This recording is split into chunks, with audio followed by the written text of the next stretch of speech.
Le projet consiste à prolonger la liaison verte Douel-Mercues pour la raccorder à Cahors.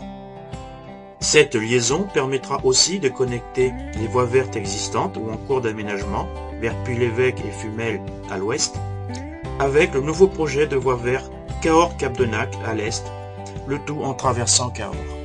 Cette jonction peut s'imaginer en deux séquences, de part et d'autre de la zone d'Anglandière.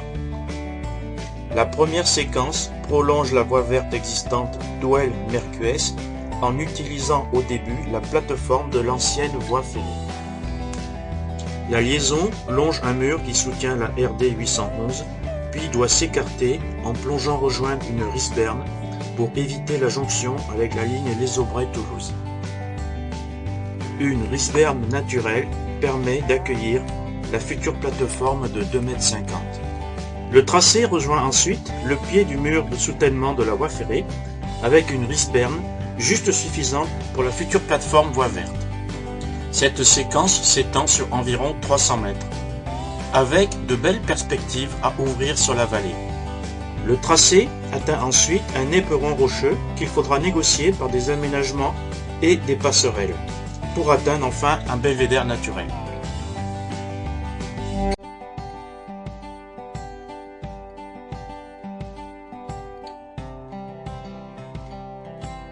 Ce passage délicat, mais techniquement possible, s'étend sur environ 100 mètres. La séquence s'achève par une portion sous le mur de la voie ferrée, sillonne ensuite sous une forêt de bambous et rejoint la zone d'Anglandière. La zone d'Anglandière peut être franchie en site propre en s'adaptant aux usages actuels. La deuxième séquence imagine s'insérer aussi entre la voie ferrée et le Lot. Le tracé débute dans un champ, se prolonge dans un bois, avec des belles vues sur le Lot et atteint un éperon rocheux.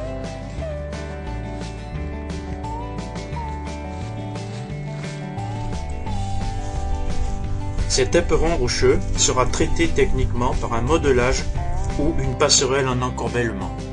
C'est un passage difficile mais possible.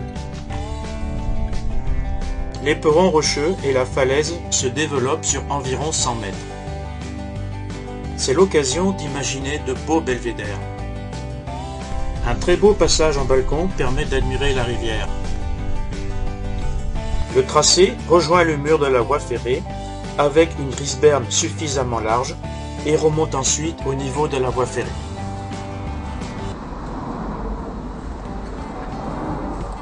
Le passage nécessitera un écran pour la séparation des usages.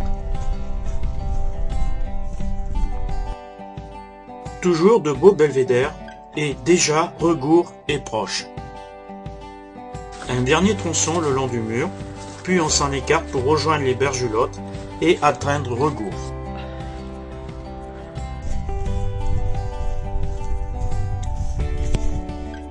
Un projet pertinent, un projet ambitieux, un projet lotois.